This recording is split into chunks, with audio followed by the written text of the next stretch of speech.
So our second panel in the day focused on democracy and bureaucracy is called A Strong Executive and Agency Independence. And the idea of this panel is again in theme with the first panel that through acts of Congress signed into law by the president, we've created a series of executive branch departments and agencies. They're given statutory authority to do things. Their senior leaders are confirmed by Congress. And in some cases, those agencies are given a range of independence. And then the president gets elected and increasingly has been doing what the president wants to do. And the question is, how does that work? How should it work?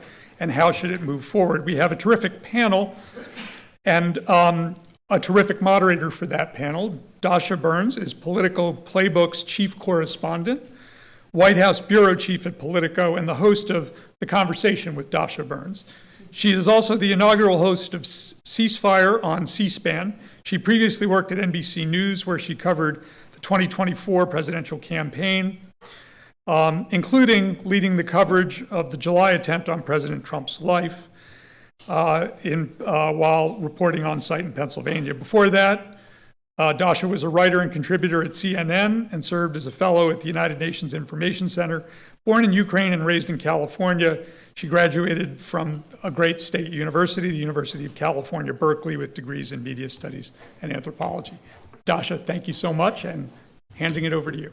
Bill, thank you so much for that thorough introduction. I appreciate the bio. Thank you, everyone, for being here, and especially thank you to our panelists here. We have legal experts. We have people that have served in government across various agencies and administrations, experts from the left, from the right, all here to dig into this topic that is dense but important, and we will make it exciting for you all, because this is really at the center of so much that this administration is doing. The idea of how does the executive function alongside and sometimes in tension with the bureaucracy and these agencies that are meant to be independent but have increasingly become less so. Is that a good thing? Is that a bad thing? What are the reforms that we might want to see to help the government function in a healthier and more effective way? So we will dive into all of this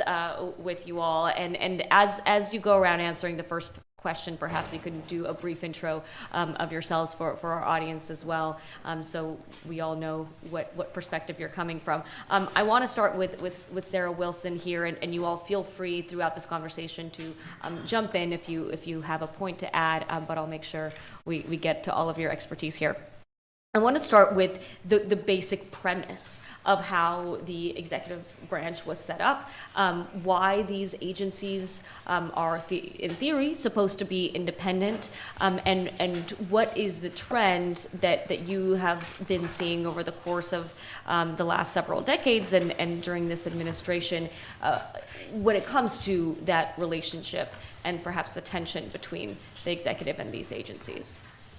Thank you. Just by way of introduction, I feel very privileged to be a practitioner, senior fellow at the Miller Center. My day job is I'm a partner at Covington & Burling in Washington, D.C., practicing administrative law and civil litigation on behalf of various clients.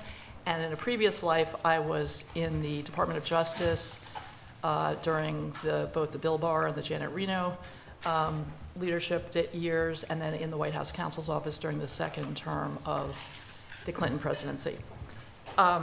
So, I mean, the basic answer to your question is our constitutional framework of separation of powers, that is between Congress and the executive branch.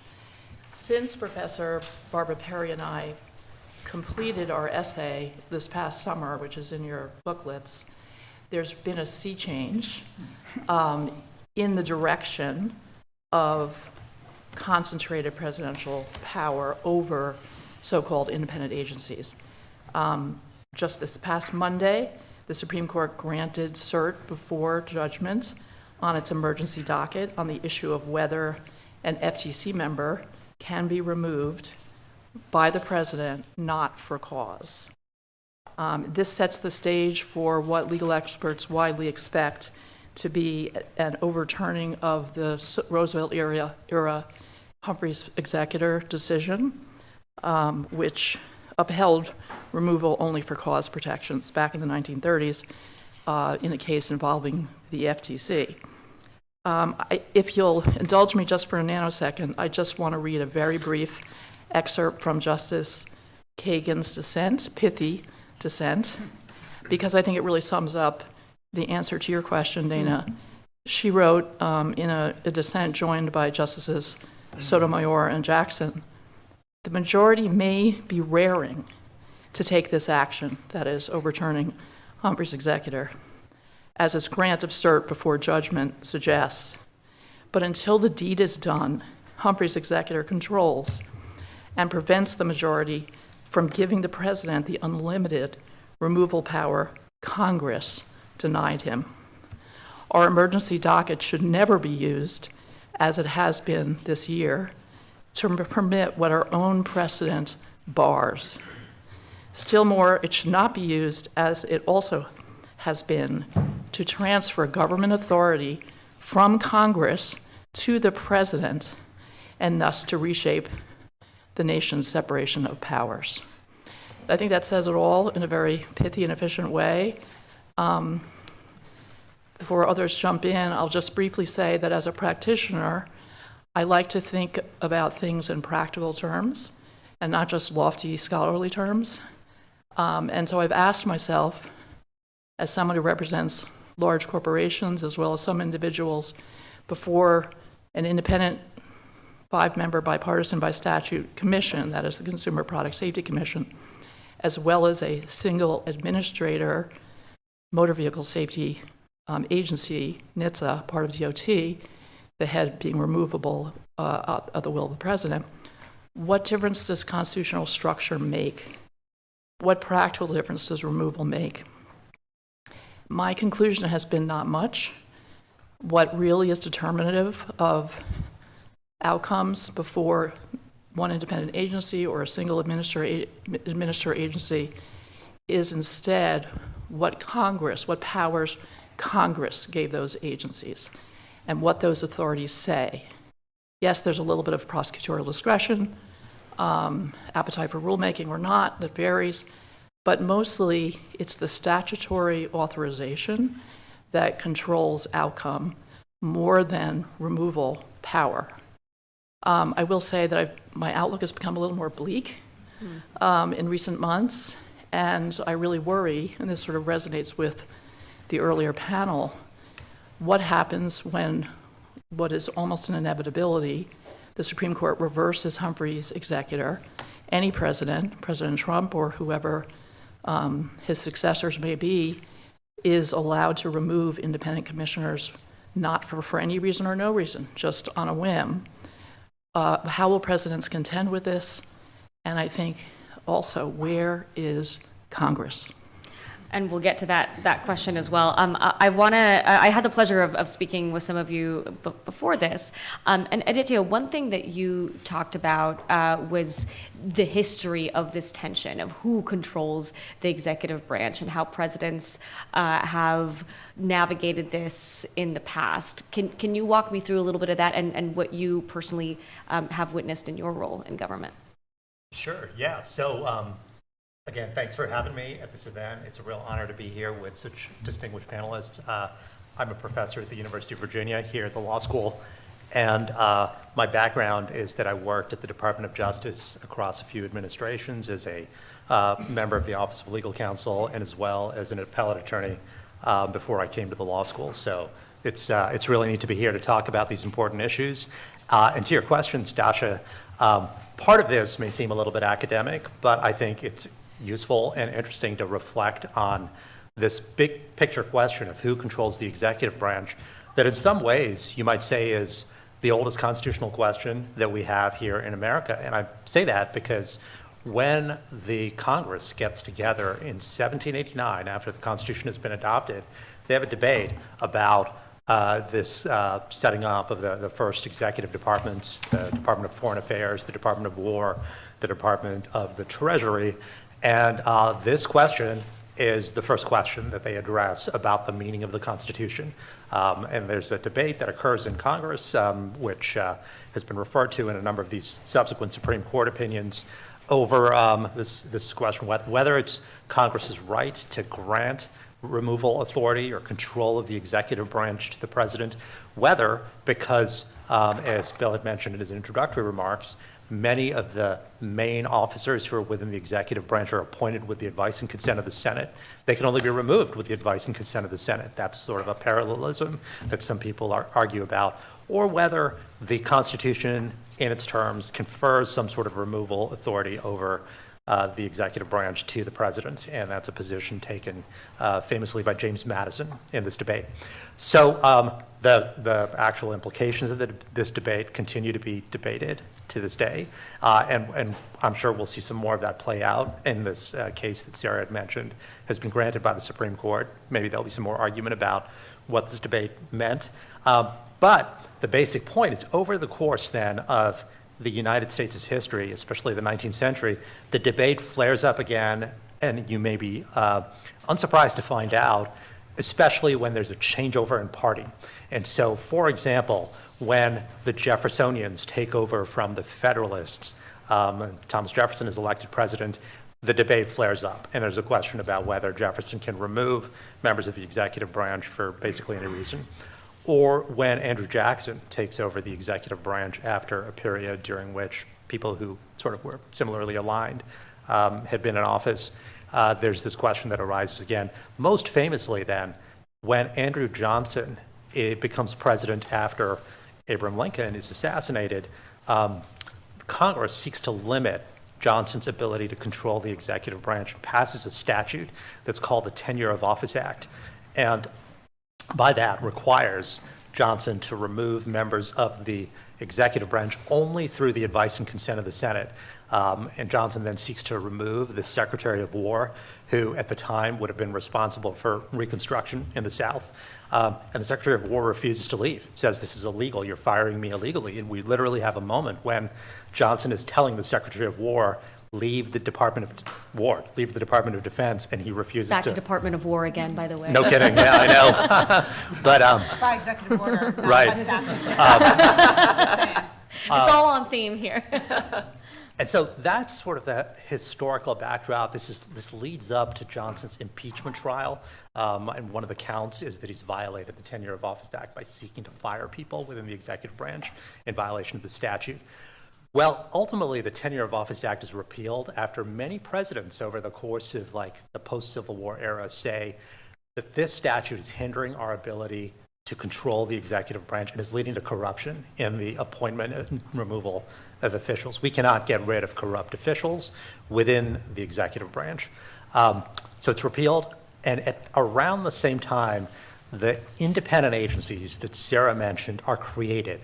And what's distinctive about them, why we call them independent, is that there are provisions in the statutes that say the president can only remove members of his agencies for some sort of listed causes, either inefficiency, neglect of duty, or malfeasance in office, or only for cause, and exactly what those terms mean are debated. And those agencies are then created. The first one commonly thought of as the ICC is in 1887. The Federal Reserve is created in 1913. And the Federal Trade Commission, which is at stake in this litigation that Sarah mentioned, is created in 1914. That then leads to the litigation that is kind of the modern case law on this topic. And the very famous case that embraces a robust vision of removal authority is Myers versus United States from 1926.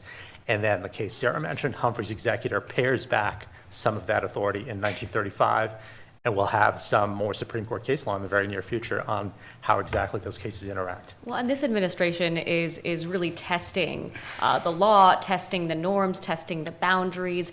Everett, I think you can sort of make a case for why, or at least peel back the curtain on why presidents might want to exert more power over these agencies, especially in a polarized time, and especially over the change of an administration from Democrat to Republican or vice versa. Can you dig into that a bit?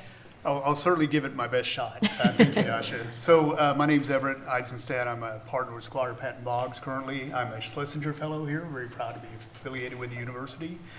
I've got a little bit of a unique background, and then I worked in the U.S. Congress as a senior staffer.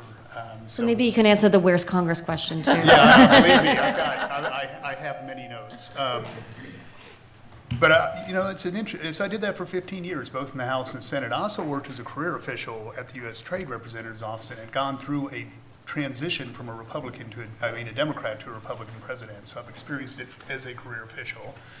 And then, of course, my most recent government experience was in the White House as the Deputy Director of the National Economic Council and as the International Affairs Advisor to the President for the G7 and G20. So it's, I guess, you know, having seen this and having seen transitions from Congress, and I'm talking about presidential transitions, seeing a transition from both. And you served under President Trump, right? I did. I served under President Trump and as a career official under President Obama and President Bush. And I think that, you know, it's interesting to see the different perspectives. So I've actually served in the transition, you know, as a staff person advising on incoming, you know, nominees and folks going into the administration, vetting those for their positions and having, you know, confirming them on behalf of my senators. And also serving in a transition team itself in helping prepare an executive branch to take charge of the incoming administration. So, and then of course, 6 months into the Trump administration being part of the new team there. And I think one of the key elements of why a president is seeking to move so quickly is because it has become incredibly burdensome to get nominees through the process and to get your policies in place. And I think one of the things that we're seeing here in this current administration is an expression of the frustration. Like, 4 years is not that much time. And if you spend the first year setting up the deck chairs, then you figure out how to steer the ship. Well, and the first 100 days has also become like the critical That's time. a very political, like, the first 100 days is key. That's when you're supposed to have your agenda in place, right? There's really not much time at all. So I think the frustration is I need to move fast, and the sense is that the bureaucracy or the career officials are holding me back from doing what I was elected to do. And the reality is when a president is elected, they campaigned on their objectives, and if they won the presidency, they want to implement them. And there's an expectation that they will, and do it quickly. So this, so I'm not necessarily advocating for this position, more explaining why a president would want to come in and say, well, this independent commission or this independent agency or this bureaucracy is not allowing me to do what the people elected me to do, which is to move fast and change things. And whether that's a good or bad outcome, it has consequences. I mean, one, the desire is to have a more responsive bureaucracy, one that actually brings effectuates the policy objectives in a very rapid way. Now, the trade-off to that is you may lose some of that career expertise and guidance, which may make the policies a little less durable over time. But I think it's really the transition period. One thing that we've seen in this administration, I'm sure others can comment on, is they came in very well prepared. It's not that often in our history where you have a president who has served one term, sat out for 4 years, and then come back and had a chance. Only once before. Right, Yeah. and had a chance to do it again. And so 4 years to prepare is, you're not just coming off a campaign, you're thinking about this and preparing. There's a whole entity set up to think about how to manage a bureaucracy, how to move fast. So it's a very unique period in time. I do think at the end of the day, and we can delve into this, we'll see. You know, we're very early into the administration. It's 8 months. It seems like they've done a lot, no doubt about it. 10 years in Trump years. Well, pushing the boundaries is definitely part of the agenda. So we'll see the courts in Congress, and I would love to get into the conversation about Congress a little bit.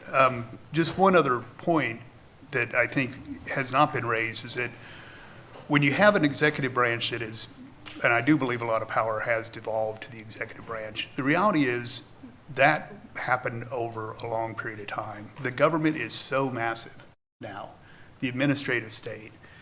They regulate so much that there's so many more tools for an executive branch to exert influence. And that's a unique period in time as well. With new programs and new statutes, you have new powers, and how those are used, it's up to the president. I don't think we can talk about the bureaucracy without talking about DOGE and everything that Elon Musk did and that others in his place now still continue to do.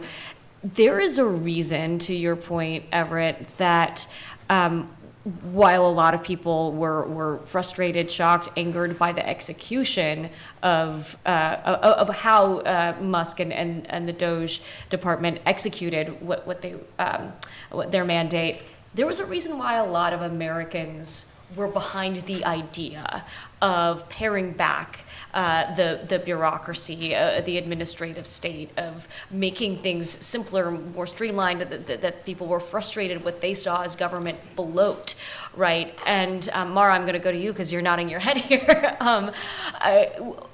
Where do you see a point to what Everett was saying, and to some of the frustration of American voters with the amount of red tape, with the amount of bureaucracy, and how do you balance keeping the independence of the agencies and the career officials that bring so much institutional knowledge while trying to eliminate some of the red tape that does tend to make efficiency and effectiveness more burdensome? So yes, on the first part of your question, that I do see and understand and appreciate, having been at both ends of Pennsylvania Avenue in the course of my career, frustration across the country, and often from many of those serving, with how hard it can be to get stuff done. Just a quick introduction. I am associated with the Miller Center. I passed the hat or passed the baton to Everett as a Schlesinger professor. I just completed a 2-year stint in that. I'm still associated as a professor of practice. And in my practitioner life in government, I too worked on Capitol Hill.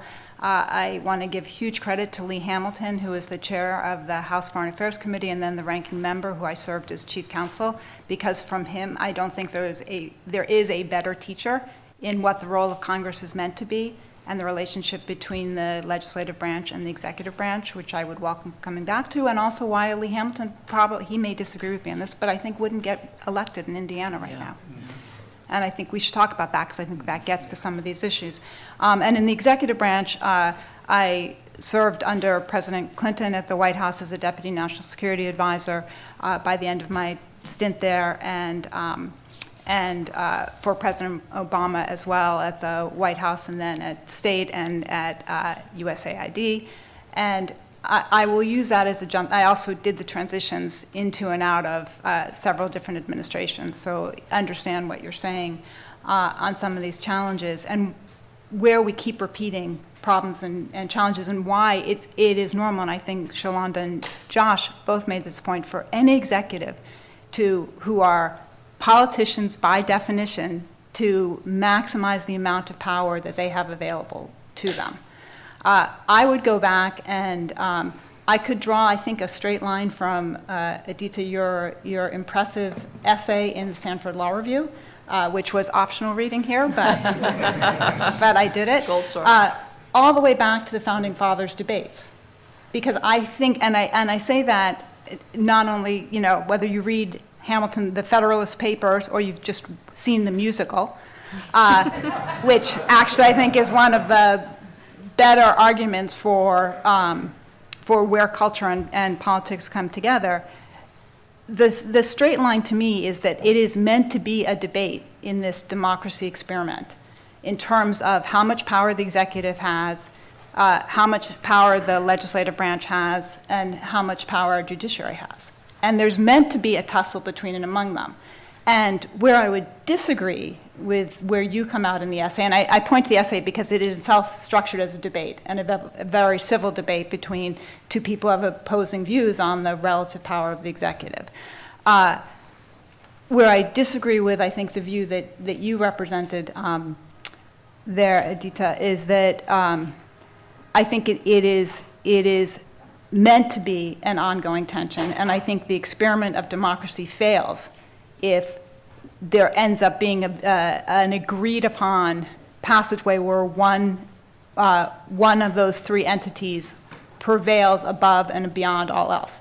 The huge, what I would say, the hugely expansive definition of a unitary executive, I think is a death knell for our democracy, if it's implemented to the fullest extent. And I actually don't think you necessarily promulgate in the essay the fullest extent of how this administration is currently seizing the power they have.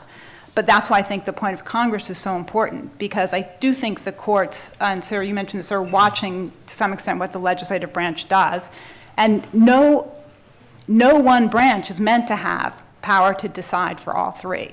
But I think the court's ability to push forward, because they're where the buck stops right now on a lot of this stuff, is dependent a little bit on whether we see any signs of life from our Congress, from our legislative branch in doing their job. And I'll just say, back to the Hamilton musical, you can't listen to the soliloquies that King George sings in those and think we're meant to have an executive that's like a king.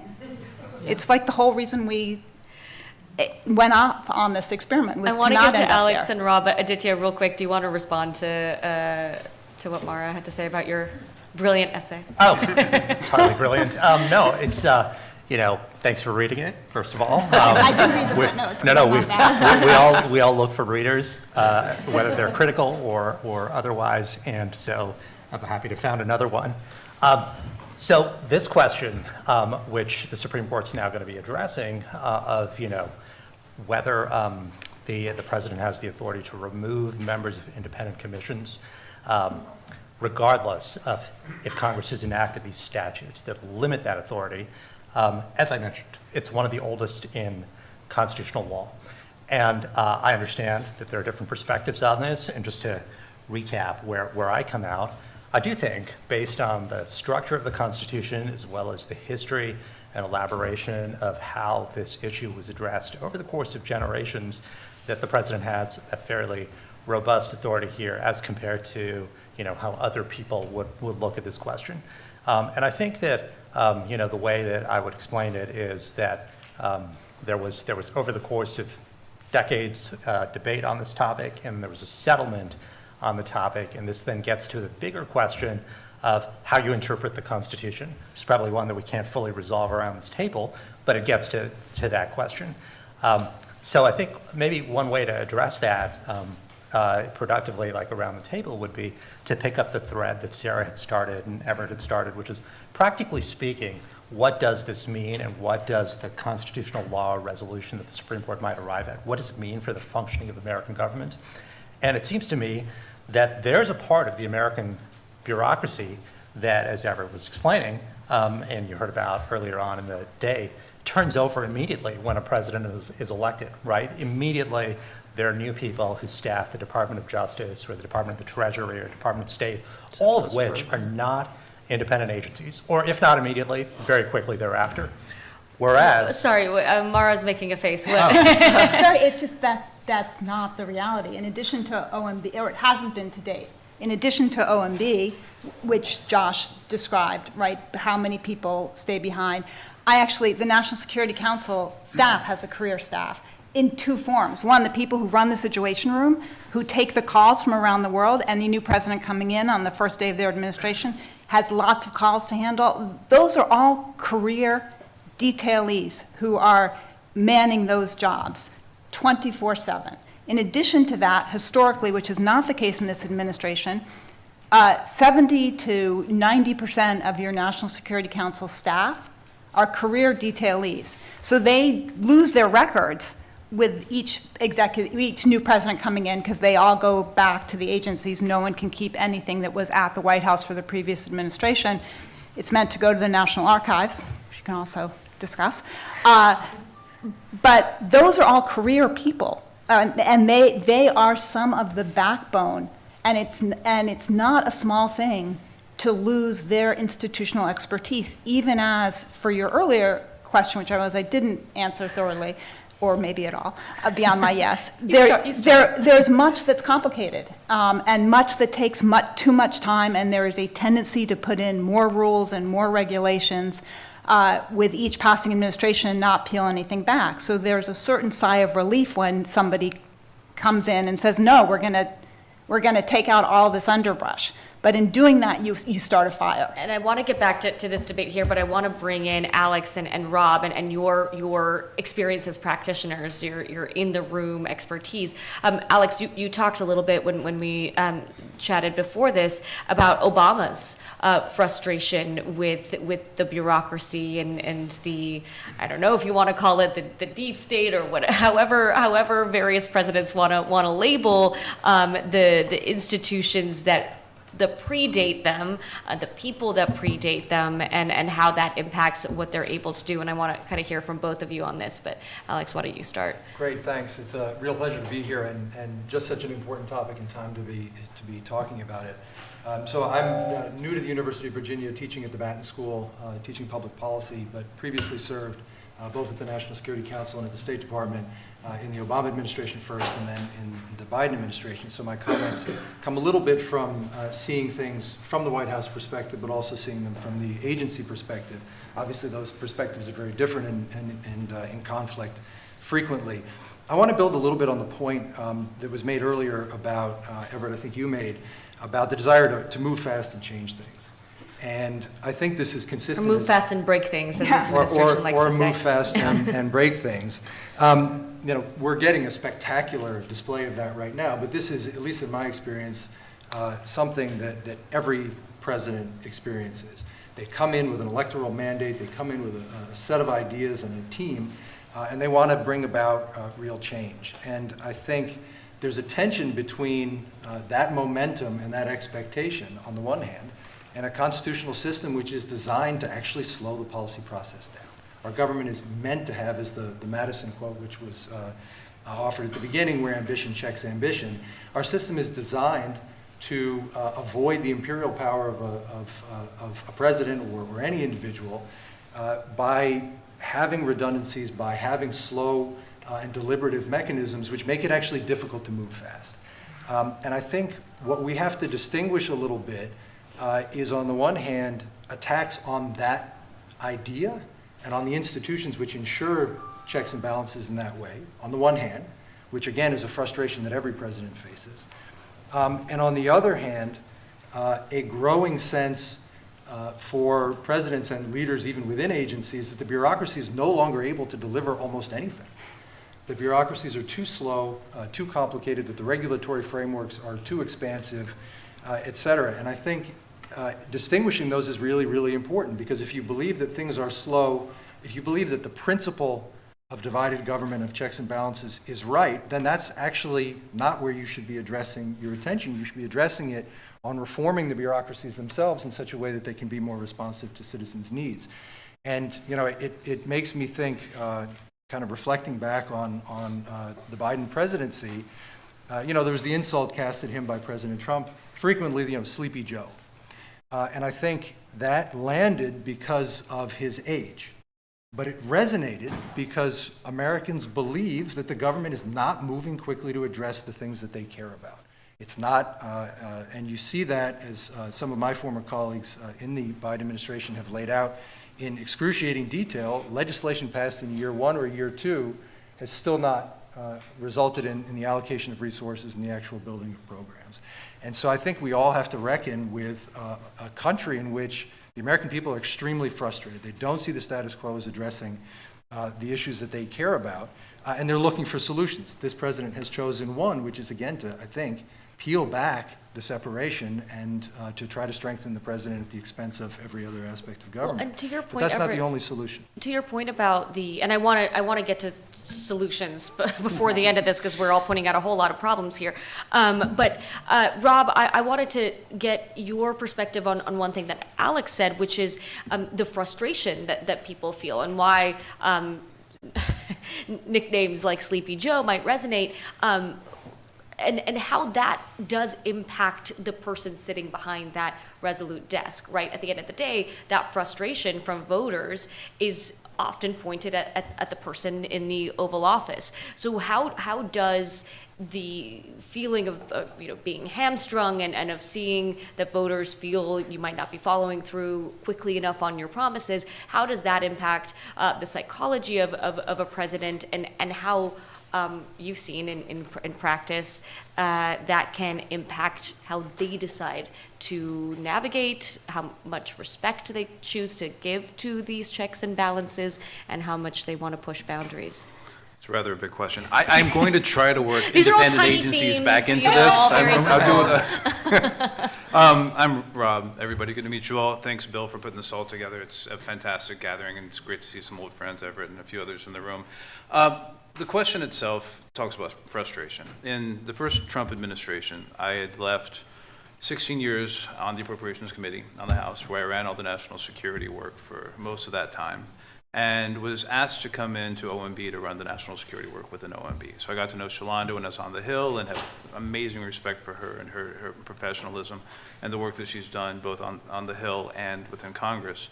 But after about 18 months or so within OMB, I was asked to go to the White House, where I joined the Chief of Staff's office as an assistant to the President, where I was with the President, with President Trump, for almost all of his national security and foreign policy work. So the frustration that I would probably want to focus on at this point, and we can come back to the constituents later, but it's the frustration of the President of the United States in the first 4 years. He was extraordinarily frustrated with the bureaucracy, with the inability to get work done, when he would come up with an idea, to get that idea formulated into policy and then implemented through the bureaucracy. So, and this is where I bring it back to independent agencies, he saw the executive branch in a capital E across all of the agencies, whether they were independent or not independent.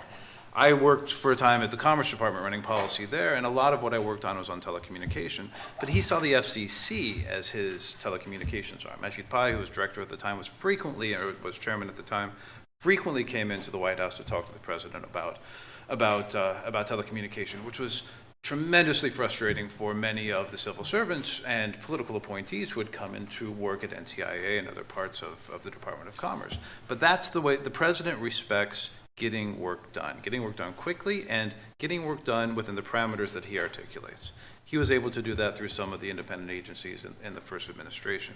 But then, to Everett's point, in the 4 years interim, that he and many of the people who worked with him in the first administration really laid out the areas where he was most frustrated with the inertia or lack of positive forward motion, and began to put together very effective techniques in order to change those particular areas. For the first time in modern memory, I think an explicit part of his agenda, not just to interpret and implement his agenda, but a part of his agenda was to change Washington, D.C., to really shake it up, and in doing so, accept that he was going to be butting up against the judicial branch and against the legislative branch. Not just be willing to do it, but eager to do it. So as we're moving forward through this second administration, we're seeing the fruits of that agenda that was laid out. The Impound Control Act of 1974 was one of those big areas where in the first administration we felt, around the wall and other things, that the president should be able to move money. We, the bureaucracy, felt the president should be able to move money and stop money when the case might come up, but he was stopped from doing so because of the way the ICA was being interpreted. So it was very purposefully part of this administration's agenda to change the Impound Control Act. But I think what's most important here is that when the president came into the second administration, his mindset was one of shaking up the House, challenging everything he could challenge, because he wanted to achieve his agenda. He felt a mandate from his constituents to achieve his agenda as effectively and efficiently as possible. And oh, by the way, many of the people that elected him were unemployed, felt unhappy with the way the economic system had served them since the early 2000s, and were looking themselves for a massive change in Washington, D.C. And when the president heard the outcry from the civil service as they were being laid off or their jobs were being threatened, he had that other voice in his head from people who had always been struggling for livelihood. So he had to balance how he was going to be responsive to both of those sets of voices. I think the last thing I would raise is that this is the first president in modern history who has been impeached not just once, but twice. So the ability of the legislative branch to use its existing authorities to curb the president's powers through the threat of impeachment doesn't really matter to the president of the United States. So let's take off on what Rob just laid out about what this administration, Trump 47, has done to this relationship that's at the heart of our conversation. I'm just going to toss this up, and whoever wants to catch can get us started on what this administration is doing, how it's changing that relationship. How we use the word unprecedented a lot, and I like to gut check with experts how accurate it is to use that word when it comes to different subject areas. So I want to know how accurate, how appropriate is the word unprecedented with the boundaries that this president is pushing, and how long-lasting might these changes be? Can you put the toothpaste back in the tube? Do you even want to? Ball up. So I want to give a very concrete example, again, in the context of the Consumer Product Safety Commission. And the takeaway is, yes, I think the word unprecedented is appropriate. And I also want to problematize this idea that what is really going on here is scaling back of bureaucracy, as opposed to, intentionally or not, slashing and burning democratic institutions and relationships. So President Trump, second administration, had two options. He could have staffed the 5-member bipartisan by statute commission with 3 Republican members of his choosing that would have to be appointed by the president with the advice and consent of the Senate, and thereby get a majority on this independent commission, which he's allowed by law. He tried to do that during the first term. His chair nominee got Republican opposition on the Hill, and so he ended up with the most liberal Democrat being the acting chair during Trump 1. Or he could take the option that he did, which is within 24 or 48 hours of the commission by a divided vote passing a lithium-ion battery safety standard. The 3 Democratic commissioners said, you know, this should be a standard, and it shouldn't go to OIRA, to OMB, to be reviewed, because we're an independent commission. And the two Trump-appointed Republican commissioners said, no, we want this to go to OIRA. You know, we've read the executive order. We're going to do what Trump tells us to do because we want to keep our jobs or whatever. So he fires the 3 Democratic commissioners. The federal trial court overturns that termination in a nanosecond.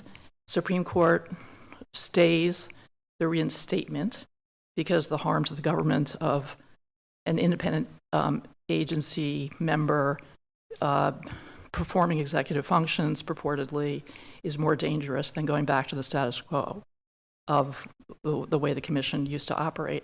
So they get fired, and then the rule goes to OIRA, which I think people can fairly recognize in many Republican administrations, rules go to die. So, you know, I ask everyone, what is given those 2 different pathways, playing by the rules and getting what you want through the rules that exist by exercising your appointment power with the advice and consent of the Senate, or slash and burn, this is too slow, I just want to show that I'm going to do this because I don't like independent administrative agencies and it serves this agenda of Project 2025 and others to, you know, sort of prove that independent agencies shouldn't exist. So that, you know, are we better off as an economy? Are we safer as American people not having that standard in place? Does that put us at a competitive disadvantage vis-a-vis other countries importing cheap, non-compliant goods? Like, is that really about trimming back bureaucracy if a rule that passes in accordance with our democratic principles gets buried? Or wasn't there a better option just to follow the rules? And Mara, I know you wanted to jump in here. Sure, because I actually think Rob I appreciate when we were in Greece together too. You did the same thing. If you focus in on what I think is one of the things that has made President Trump seem to be so effective, though I don't want to use the word effective, because I think part of this goes to the difference between efficient and effective, and I think that's key for presidency. He may look like what he's doing is increasing his efficiency. I think the heart of it, which is a point you've made in different contexts, is the population, not just constituents of President Trump, they're actually constituents of President Trump and of Bernie Sanders, which shows that, in other words, a huge part of the country, not college educated or not necessarily seeking to be college educated, who want better jobs, better opportunities, and have gotten to the point where they see government as standing in the way of that. And I think sometimes layers of bureaucracy, the pace of movement it's understandable why they would have that sentiment. But I also think there are other things going on that across administrations this country needs to get better at addressing for a significant part of our population. Because to Sarah's point, I think there's a lot of storm and fury on slashing bureaucracy. I actually don't think the numbers show that's what's happening. And instead, if you cared about slashing bureaucracy, you'd actually look back to President Clinton's administration, where not only did the work that I think Elaine Kmark is here somewhere, that she led, cut 25% of positions across government. And I will say, because I had to endorse Andy Berger, the National Security Advisor, being very frustrated that he felt that one of the few campaign promises President Clinton was intent on keeping was a ceiling on the staff at the National Security Council. Right? And so we stayed at 125, which is what the first President Bush had. George W. Bush increased that to 400 plus, which I would say that President Obama continued, even though there are many advocating for a much slimmer NSC. So there's movement, and DOJ, for all the sound and fury, has not really eliminated positions. They've changed who they get to pick for which roles and where those positions may sit. But one immediate example of that, which is incredibly frustrating to me, is what the FCC is doing on the BEAD Act, which is meant to get telecom to a lot of different communities, including the very communities you're talking about that need help, right? And it used the word equity in it. It meant equity, economic, communities that were not being reached. So in the supposedly deregulatory approach of this administration, what the BEAD folks have done is just have a whole new set of rules. So states, including Virginia, that thought they had gotten the green flag to go forward with their BEAD funding by the end of the Biden administration, it took too long, but they got there, found they had to start all over again at the beginning line with a whole new set of requirements to repackage their proposals that are still churning through. To Sarah's point on, like the equivalent of going to OIRA, you don't know when you're going to get a decision out. And those are red states and blue states. And we've done nothing to reduce regulations. We've just created this administration's version of a regulatory nightmare because they don't want a program to go forward. So I have an unexpected question. Where's Congress? Who wants to take this one? Rob? Well, let me say a couple of things. First of all, we talk a lot about the slashing of government and the so-called Republican priority of reducing the size of government. It's very important for Republicans to reduce the size of government. The president hasn't focused so much on the size of government. He's focused more on where those seats are. Right? So the cutting of the USAID, the Department of Education, many of the other agencies that have gone down preferentially, if you want to use that word, compared to the Department of Defense and some of the more traditional Republican agencies, is very purposeful, it's very methodical. What Russ and the president have done to shift policymakers farther down in the bureaucracy is really, at least from my interpretation, the core of their personnel policy. They want to make sure that the so-called deep state does not reach up into policy-making positions. They want policy appointees in those positions managing appropriately the implementers of those policies, and that's true both at OMB as well as within the agencies across the cabinet. Now, when's Congress? Grand question. Having written appropriations law for 16 years, and been involved in many of the major, in fact, case in point, my first big piece of legislation was that which implemented PEPFAR, funded and implemented PEPFAR. So it'll be great to see Mark Dybel and some of the old crew tomorrow or tonight. They're fantastic human beings. We worked very closely, depending on which administration was in power, to set up rules that would give them the authorities to be able to spend the money to achieve their policies. And that was the Appropriations Committee historically has been relatively bipartisan. That has changed pretty dramatically in recent years, and we could probably do a whole separate session on the internal reforms in Congress that have led to the increasing polarization and lack of relationships across the aisle. We won't have that conversation today, but I think it's an important one to have. It will take some time, but I do believe that Congress will begin to reassert its authority, especially its power of the purse. It's not doing that right now. I do not know what that forcing function will be, but I do know that in order for Congress itself to reassert its authority, there's going to have to be a rethinking of, well, an evolution of the way the president, whether it be a Republican or Democratic president, informs the primaries and elections at the district level, especially in the House. That, in many ways, I think, informs this basic breakdown of the relationship between the power of Congress and the power of the executive branch. And I'm looking to people in this room to help me come up with solutions about how that process reformation might take place. Well, and that's going to take time. That's not something that could happen, at the snap of a finger. So in the meantime, what do you all want to see out of Congress vis-a-vis the executive branch and some of these concerns that you all have raised about how this relationship has evolved? Solutions? Well, so I'd like to pull on Bob's thread. You said we're not going to talk about relationships, Okay, but I actually think therein lies a big part of the solution from a congressional perspective. So one brief anecdote. After the 2000 election was called for President Bush, President Clinton went on a post-election sort of nostalgia tour, New Hampshire and Massachusetts, and I was lucky enough to be on Air Force One and help staff those events. And then Senator Kennedy and his wife flew back on Air Force One with the president after this huge farewell speech that Kennedy introduced in Boston. And Senator Kennedy asked to speak with Paul Begala, who was on Air Force One. And he and I watched while he peppered Begala, who was from Texas, with questions about George W. Bush, because he wanted to get inside his brain, and he was facing the reality of divided government. And I, at the time, thought, oh, this is disturbing to watch almost, right? But it was exactly the right thing to do.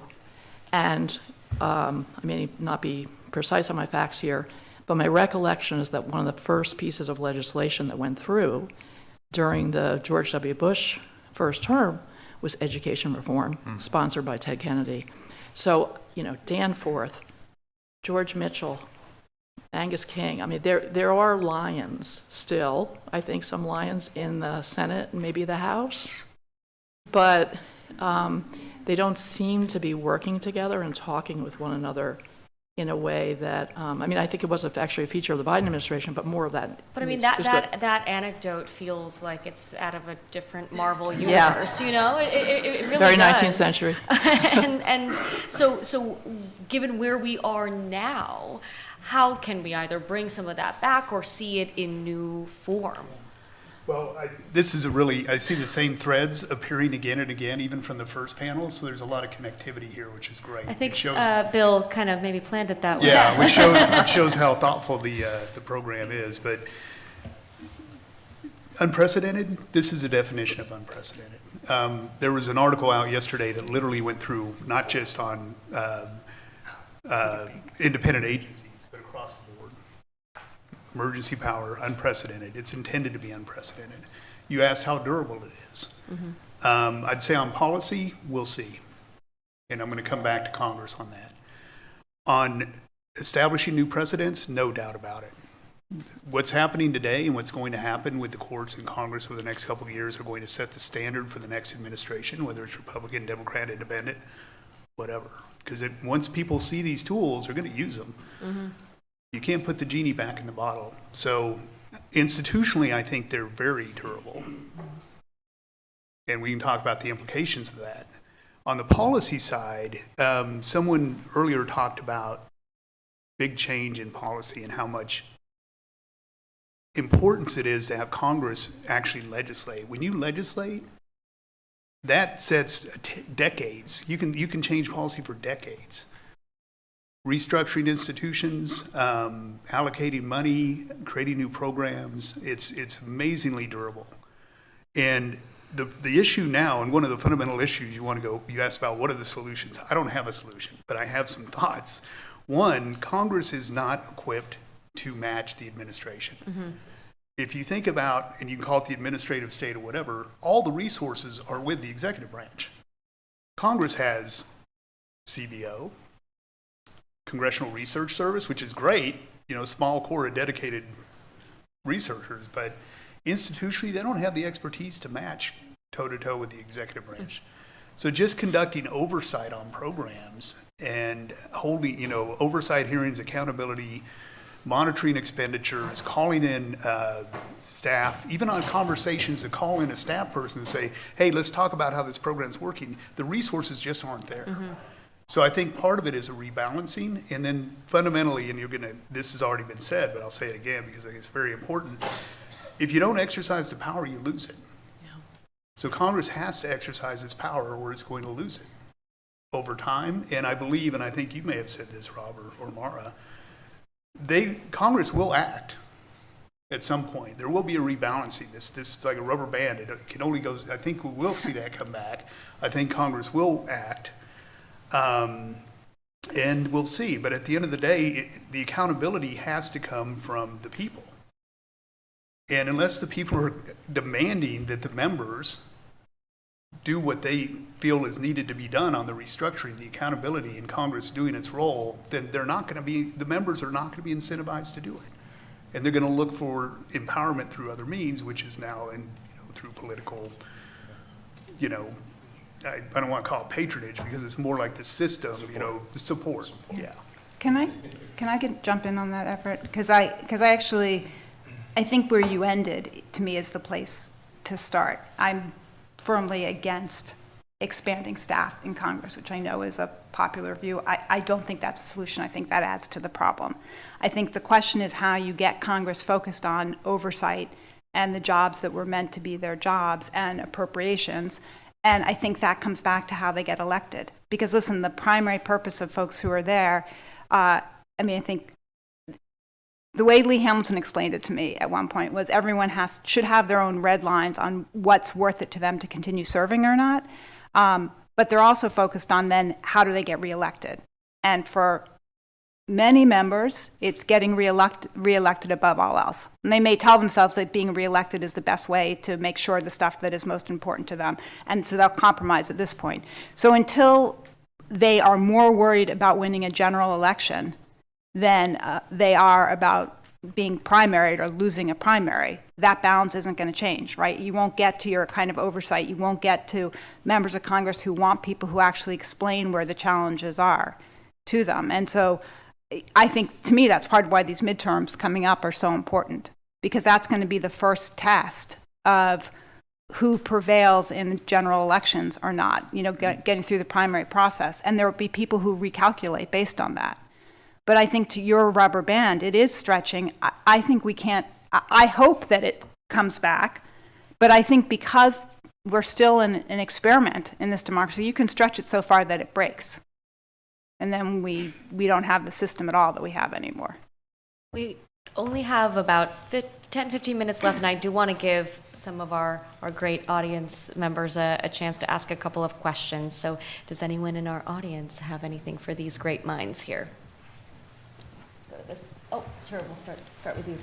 Hi, I'm Barbara Comstock, representing Virginia, so I am interested in the Doge things. I have to take issue with it being at all methodical. given,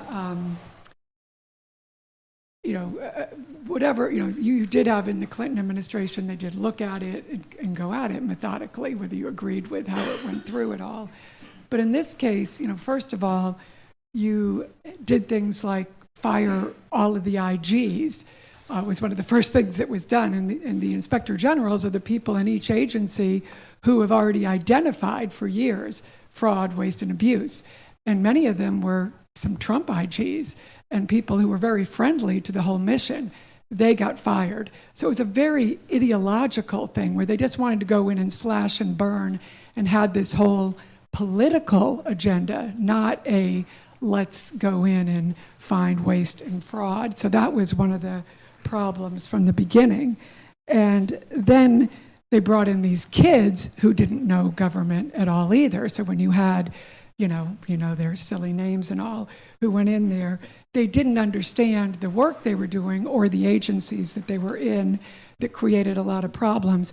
And then third, you had this, just the buyouts that were just given willy-nilly, so that you had situations such as, just for example, the FAA, where you recall where Secretary Duffy was very upset because he had already had a shortage of air traffic controllers, and then he had some of his best people at FAA retiring. So you had a very infamous fight with Elon Musk and Secretary Duffy because, again, no thought to how this was being done. And then you also, were losing people in other agencies, very experienced people who get jobs on the outside easily, were the ones who were taking the buyouts and then having people staying there. So there was no methodical, thoughtful way of doing this, and the people who were coming in were then, as we've now seen in so many cases, getting directives from Laura Loomer on who they had to get rid of, notably the NSC director getting, fired because Laura Loomer didn't like some of the people on his staff and things like that. So, and then you have things like DOJ, their public integrity unit has now been gutted. So I think they only have 2 people remaining there. So while you have this effort to go after, sort of this political retribution, there's actually no skill to do it. So that's a good thing if you're, I guess, Jim Comey or whoever they're going after lately. And then even here in Virginia, we have our 2 U.S. attorneys who were very conservative Republicans who got put in the Eastern District, Western District, who now have been kicked out because they weren't seen as politically malleable and wouldn't take orders because, they probably realized that you can't be pardoned when you get disbarred. That is not a pardonable thing. You can't get your law license back with a pardon. So I think this whole DOJ effort has not been done in a way, and as we've already seen, it has not cut the government costs. Government costs have gone up over these first 9 months, not down. And there's already been rehiring in a lot of these agencies. And as you get people in who don't know what they're doing, I think just this morning found out that Tulsi Gabbard and taking clearances away from those 37 people now can't do a lot of the prosecution she wants to do. So I think this whole DOJ effort, when we talk about saying everyone liked the idea, we often falsely say, oh, we like the idea, but the implementation has been really not at all well implemented, and it has been pretty much a colossal disaster. And I think we have to look at the effects. If it costs more and the people left there aren't doing things effectively and aren't even doing what this administration wanted them to do, I don't think we can call that a success. If it costs more, does less, and does it less efficiently. Constituents, and I have great respect for the work that you did. No, I understand. I am an advocate for government reform for efficiency and focus. Had I designed it, it would have been designed very differently. And I think for the welfare of the conversation, I'll probably stop right there. We don't have too much time left, and I do want to get to a couple more questions, so we'll go to you next. Yes, hello, I'm Elizabeth Rees. I'm a research fellow here at the Miller Center, and my question actually touches on something that was picked out in the previous question, which was this role of the inspectors general. Glenn Fine's book in the Miller Center series here does a great job of explaining all about his time there. And I was just wondering if any of the panelists had any thoughts about the gutting of inspectors general, and if that role has, what kind of use that will be in the future going forwards, if you have any expertise to shed on that. Thanks. Anyone want to take IGs? Mara? As a practitioner in government, there was not an IG I had to work with who I appreciated. And so there's a natural impulse to, and I do think that there's a lot of bloat there, and they spent a lot of time going after some things that aren't what I would say were things that made sense to go after. And I bet every senior person in every agency, if they were being honest with you, would say something Actually, yeah, let me similar. ask around the table the practitioners here who agrees with Mara on the IG But question. I would just say, but I think they serve an important function and need to be there. Sorry. Okay, who agrees with Mara on the IG question? So I'm not going to say I'm in full agreement. I will say that there are many IGs out there who have taken very political positions over the years. And in the first administration, that happened a few times. So this is one of those areas that were identified by the first administration that needed reform. Now, the extent to which they've made changes, again, it perhaps is a difference in implementation, but it's not a surprise to me that they've gone after IGs. I think that's the theme that we've been hitting on a lot, that there's like the theory and then there's the implementation, and that's often where the rubber meets the road here. We've got one more here. Thanks, great, wonderful panel. Guian McKee, Miller Center faculty. And I want to, I think, follow up on Barbara Comstock's question about DOGE and some of the back and forth on efficiency and cost cutting. And I'm struck by Rob's comment about how in the first term Trump had a voice in the back of his head of his voters, or how he understood them. And that leads me into, I guess, a question about whether we're actually missing the bigger picture of what is happening with things like DOGE, or some of the larger questions here about independent agencies, all of these dimensions, even the unitary executive. And here, I've been reading a lot of sort of theorists of Trumpism, and an idea that comes up over and over again is James Burnham's 1941 book, The Managerial Revolution, in which Burnham warned, in the context of the New Deal, about the growth of a new managerial elite in both the public and private sector, really crossing boundaries of public and private, but concentrated in the new administrative state. And Burnham's fear, and this has been a touchstone on the right really ever since, was that this was a concentration of power and the capacity for that elite, that managerial elite, to become essentially self-serving. And so when we look at what's happened in the first 8 months coming out of the Trump administration, is this really a mistake, I guess, to think about it in Reaganite terms of smaller, or Clintonite terms for that matter, smaller or more efficient government, but really much more about clashing conceptions of what democracy would look like and who it serves? And my point here would not be that Donald Trump or Elon Musk has read James Burnham. Trump may have intuited, but I'm going to guess that Russell Vought very well may have. Who wants to take that one? Why does everybody keep looking at me? It's not just for you. I said no. Alex, please. Sure, I'd just say a couple quick things. I agree, the Burnham book is cited now all the time, and I've just picked up my copy, so I'm eager to read it. I'd say a couple things quickly. One is the idea that the civil service across the U.S. government is self-serving, I think is just wrong. And I think anybody who has served in government, I'd welcome if folks at the panel want to challenge that. Anyone who has served in government sees the dedication, the commitment, the long hours that civil servants put in, not because of some goal related to their own person, but related to the national interest. And I think that's a story which has been smeared, but is quite consistent for people who serve in government. So I would push back on that. The other is, or second point, is to kind of follow on this discussion of DOGE, and I agree entirely with the characterization that we just heard. But I think there's a dimension we haven't talked about enough, which is this is reform theater. This is not actual reform. This is the theater of reform. And the theater of reform involves chainsaws. and it involves noise, and it involves a lot of churn, but the actual impact from a budgetary perspective, from a personnel perspective, and from an organizational perspective has been minuscule. And I think this is an area where, if not on a bipartisan basis, then at least for the Democratic Party, can't be the party of going back to what was there before. It has to be the party of embracing the need to fundamentally change some of these institutions and do it in a way that actually involves the American people and involves a deeper debate about how to make those reform processes successful. So just one really quick comment. I'm probably not going to shed any tears for IGs, but we haven't talked much about the Justice Department, where many of us spent a lot of time.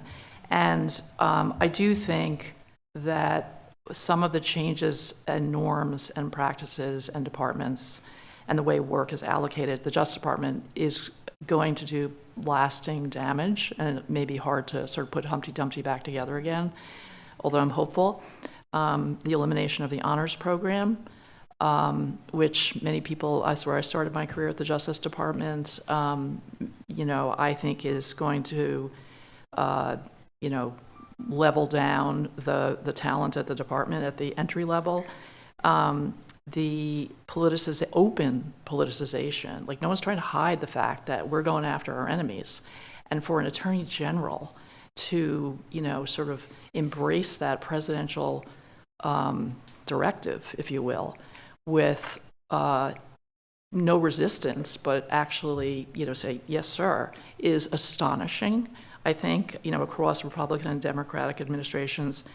And then, relatedly, sort of this line that used to exist, sometimes in name only, but also practically, I think, between, the White House political objectives and an independent Department of Justice. I think that's gone, and I think that is sad, very sad. I think that between the rubber band, the toothpaste, the genie, and the Humpty Dumpty metaphors, we have all at least come to the conclusion that it's going to be very difficult, if not impossible, to go back.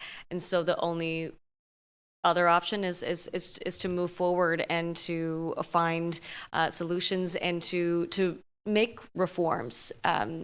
The direction of which those reforms take, I think, is the big question here. But I think we did got some excellent insight from you all as to the changes that have been made, but we might see coming down the line here, and how we might think about these relationships among these institutions and between them. So thank you all so much for lending your expertise. Thank you all for coming and listening to these brilliant minds discuss and debate.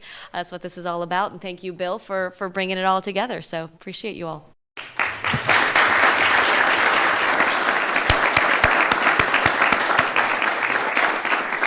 So to our audience watching online at home or on your phone at home, thank you. Please join us again at 5 o'clock. To folks here in the room, we're going to break for lunch and bring your lunch back in here. I want to thank Dasha and this terrific panel. It was really exceptional.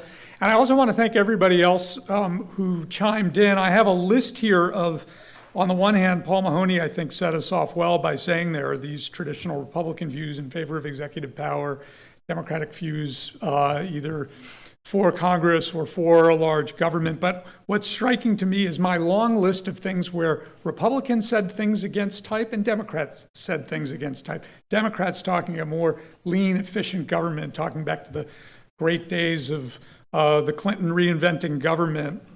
Republicans arguing for career civil servants, concerned about the firing of AGs and DOJ officials, Democrats and Republicans calling for Congress to step up, and Republicans talking about implementation of government not being good, although there was some pointing at Democrats as well. I could go on and on, but to me, it's the value of this conversation, and I really thank everybody and look forward to more of this tonight and tomorrow.